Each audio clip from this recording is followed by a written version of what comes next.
తాకట్టులో ఉన్న బంగారానికి తక్షణ విముక్తి. ఈ రోజు మార్కెట్ రేట్ క్యాష్ మీ చేతిలో. శివ గోల్డ్ కంపెనీ, మీ నమ్మకానికి మా హామీ.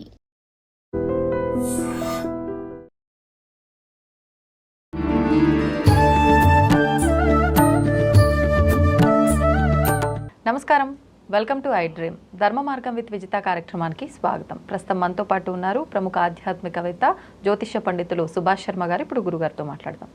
నమస్కారం గురుగారు. శ్రీమాత్రేనమండి. మనకి శ్రావణ మాసం ప్రారంభం కాబోతుంది. అంటే ఏదైనా పండగ అయితే ఒక్కరోజు 2 రోజులే, కానీ ఈ మాసం అంతా కూడా పండగనే. ఇంకా అన్ని పూజలు, వ్రతాలు, నోములు, మామూలుగా ఉండదు హడావిడంతా. మరి అసలు ఎప్పుడు ఇల్లు శుభ్రం చేసుకోవాలి? అమావాస్య తర్వాత నుంచి ప్రారంభం, నెక్స్ట్ డే నుంచే. అమావాస్య రోజు మనం శుభ్రం చేసుకోవడానికి కొంచెం సెంటిమెంట్గా భావిస్తాము. ముందు రోజున మంగళవారం కూడా ఉంది, మంగళవారము సెంటిమెంటే. అసలు ఎప్పుడు శుభ్రం చేసుకోవాలంటారు? ఇక్కడ శ్రావణ మాసము అనేటటువంటిది ఆడవాళ్లకు ఒక పండగ వాతావరణం అని చెప్పుకోవచ్చు. అలాగే శ్రావణ మాసం అనేటటువంటిది ప్రతి ఒక్కరికి సనాతన ధర్మంలో శైవులకు, ముఖ్యంగా శివారాధన చేసేటటువంటి వాళ్లకు ఈ శ్రావణము నెలంతా కూడా ఒక మహాశివరాత్రితో సమానము. అందుకే ఈ శ్రావణ మాసం అనేటటువంటి ఇల్లు శుభ్రం చేసుకోవడం కానీ, అలాగే ఇంట్లో వ్రతాలు పూజలు చేసుకునేటటువంటి వాళ్ళు కానీ ప్రతి ఒక్కరూ కూడా ఎంతో ఆనందంగా జరుపుకునేటటువంటి పండుగలు. అయితే శ్రావణ మాసం రోజున ఏదైతే మనము ఇంటిని పరిశుభ్రం చేసుకుంటామో అది అమావాస్య తెల్లవారి చేసుకోవాలి. ఎందుకంటే దానికి తిథి వార నక్షత్ర ముహూర్తాలతో సంబంధం లేదు. ఎందుకు అంటే అమావాస్య అయిపోయింది, తెల్లవారుజామున ఏ వారం వచ్చినా ఏ తిథి వచ్చినా కూడా ఇంటిని మాత్రం పరిశుభ్రంగా పెట్టుకోవాలి. ఆ రోజున పరిశుభ్రంగా పెట్టుకున్నటువంటి ఇంట్లో ధూప దీప నైవేద్యాలు తప్పకుండా ఉండాలి. ప్రతి ఒక్కరి సనాతన ధర్మంని పాటించే ప్రతి ఒక్కరూ కూడా ఆ రోజున ధూపదీప నైవేద్యాలు ఉండాలి. ప్రత్యేకంగా ఆ రోజున గుమ్మానికి మామిడి తోరణాలు ఉండాలి. మనం పూజా మందిరాన్ని పరిశుభ్రం చేసుకొని ఆ రోజున చక్కగా దీపాలతో అలంకరణ చేసుకోవాలి. దేవతా విగ్రహాలన్నీ కూడా పరిశుభ్రం చేసుకోవాలి. ప్రత్యేకంగా ఆ రోజున మనం వంటకాలు చేసిన ఏ పదార్థమైనా మొట్టమొదటిగా భగవంతునికి నివేదన చేసిన తర్వాతే మనం ఆరగించడం అనేటటువంటి చేసుకుంటే మనకు శుభం లాభం కలుగుతుంది. ఈ శ్రావణ మాసం అంతా కూడా మనిషి దారిద్ర్యాన్ని తొలగించేటటువంటి మాసం. అలాగే మనిషి యొక్క కష్టాలు, అప్పుల బాధలు, అనారోగ్య సమస్యలు తీర్చేటటువంటి మాసం. ఎందుకంటే ఈ శ్రావణ మాసము విశేషంగా ఎందుకు ఇంత ప్రాధాన్యత అంటే, మనకు క్షీరసాగర మథనం జరిగేటప్పుడు శివుడు ఆలాహలాన్ని మింగినప్పుడు ఆ యొక్క తాకిడికి తట్టుకోలేని పరమశివుడిని చూసి ముక్కోటి దేవతలందరూ కూడా ఆ రోజున శివుడికి గంగాజలంతో అభిషేకం చేశారు. అలా అభిషేకం చేసినటువంటి మాసమే ఈ శ్రావణ మాసము. అది శ్రావణ మాసంలోనే జరిగింది. అందుకే ఈ శ్రావణ మాసంలో శివారాధన ఎక్కువగా చేస్తూ ఉంటాం. అందుకే శ్రావణ మాసం ఎందుకు అభిషేకాలు చేస్తారు అని అంటే, ఈ యొక్క గరళాన్ని మింగినటువంటి మాసం శ్రావణ మాసము. అందుకే ముక్కోటి దేవతలందరూ కూడా శివుడికి అభిషేకం చేసిన మాసం శ్రావణ మాసము. అందుకే ఆ పరమశివుడు శాంతించినటువంటి రోజు కూడా శ్రావణ మాసమే.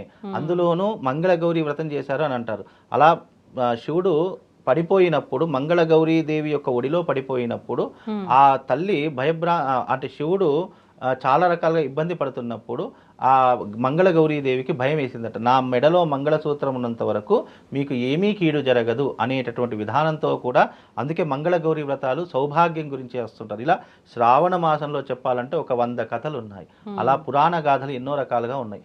ప్రతి ఒక్క మాసం వెనక ఒక్కొక్క పురాణ గాథ ఉంది. అంటే ఒక్కొక్క మాసంలో ఒక్కొక్క రకములైనటువంటి సంఘటనలు, ఒక్కొక్క రకములైనటువంటి చరిత్రలు దాగి ఉన్నాయి. కాబట్టి ఈ శ్రావణ మాసం అందుకే శివుడికి మనం అభిషేకం చేయడం వల్ల ఆ శివుడు తాగినటువంటి విషయాన్ని మనం శాంతింపజేసిన వాళ్ళం అవుతాము. ఆ రోజున శివుడికి ఎవరైతే అభిషేకం చేస్తారో శ్రావణ మాసంలో, చాలా మట్టుకు శ్రావణ సోమవారాలు, శ్రావణ మంగళవారాలు, శ్రావణ శుక్రవారాలు ఇవి చాలా విశేషంగా పాటిస్తూ ఉంటారు. కాబట్టి ఇవి ఎందుకు పాటిస్తారు అని అంటే గనక, విశేషంగా శ్రావణ మాసం ఈ 3 రోజులు కూడా ప్రత్యేకమైనటువంటి రోజులు. అంటే శ్రావణ శుక్రవారాలు వరలక్ష్మి వ్రతం చేస్తారు. ఎందుకు? దారిద్ర్యాన్ని తొలగించుకోవడానికి. అందుకే డబ్బు కావాలి శ్రావణ మాసంలో శ్రావణ శుక్రవారాలు వినియోగించుకోవాలి. అలాగే కొత్తగా పెళ్ళైనటువంటి జంటలందరూ కూడా మంగళగౌరి వ్రతాలు చేస్తారు. అంటే మనకు మామూలుగా ఇది మొదటి సంవత్సరం. ఈ సంవత్సరం ఎవరికైనా పెళ్ళైతే మొదటి 5 సంవత్సరాల వరకు మంగళగౌరి వ్రతాలు చేస్తారు. కాబట్టి మా గౌరీదేవికి చాలా ప్రత్యేకత. అలాగే శ్రావణ సోమవారాలు శివుడికి చాలా ప్రత్యేకత. కాబట్టి ఈ శ్రావణ మాసం అంతా కూడా చాలా అంటే కేవలం ఈ 3 రోజులే కాదు, మిగతా రోజులన్నీ కూడా విశేషం, దేనికి దానికే ప్రాశిస్తాము. కాబట్టి ఈ రోజున అభిషేకము, అలాగే ఇంట్లో పరిశుభ్రం చేసుకోవడము, ఇవన్నీ కూడా మనకి ఏం చేస్తుంది అంటే పాజిటివ్ రెస్పాన్స్ని ఇస్తుంది. అలాగే లక్ష్మీ కటాక్షాన్ని కలిగజేస్తుంది. శివుడి యొక్క సంపూర్ణమైనటువంటి అనుగ్రహాన్ని పొందాలంటే ఈ మాసం చాలా ప్రత్యేకమైనటువంటి మాసంగా చెప్పబడుతుందండి. ఓకే, ఇప్పుడు విశేషంగా అమ్మవారి ఆరాధన కూడా ఎక్కువగా శుక్రవారం చేస్తాం, కానీ అమ్మవారికి సంబంధించి గురువారం అంటూ ఉంటారు. కొంతమంది గురువారాలు కూడా పాటిస్తూ ఉంటారు. నిజంగా ఈ మాసంలో గురువారాలు కూడా పూజ చేయొచ్చు అంటారా? అయితే మనకు దీనికి ఆధారం ఏంటి అంటే కనుక టీటీడీ తిరుమల తిరుపతి దేవస్థానంలో స్వామివారి యొక్క నేత్ర దర్శనం ఉంటుంది. అది గురువారం రోజే ఉంటుంది. అంటే ఆ రోజున లక్ష్మి, చాలామంది శుక్రవారం లక్ష్మీవారం ఉంటారు, కానీ గురువారం కూడా లక్ష్మీవారంగా ప్రసిద్ధి చెందుతూ ఉంది. కాబట్టి మనం గురువారం చేసినప్పటికీ కూడా శుక్రవారం అనేటటువంటిది అమ్మవారి యొక్క వారము.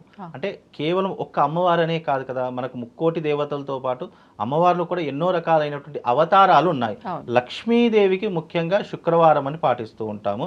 అలాగే ఎస్పెషల్లీ ఏంటి అని అంటే గనక గురువారము స్వామివారి యొక్క నేత్ర దర్శనంతో లక్ష్మీదేవి కూడా వచ్చి స్వామివారిని చూస్తుంది అనేటటువంటిది ప్రతీక. అందుకే గురువారం కూడా లక్ష్మీవారంగా చాలామంది పాటిస్తారు అనేటటువంటిది సాంప్రదాయం.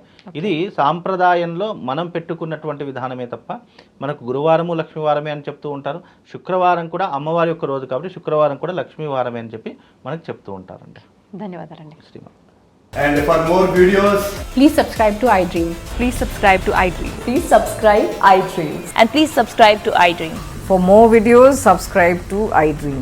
please like, share and subscribe to the channel. Congratulations, iDream. Subscribe to iDream. Subscribe to iDream. So subscribe to iDream Media. iDream ki iDream team andarki huge congratulations. Please subscribe iDream Media. Please subscribe to iDream.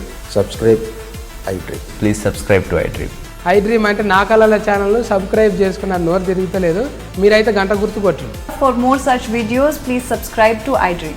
Subscribe to iDream. Please subscribe to iDream. Please subscribe iDream Media. Please do subscribe to iDream. Please subscribe to iDream Media. For best entertainment and information, please subscribe iDream. And don't forget to subscribe to iDream.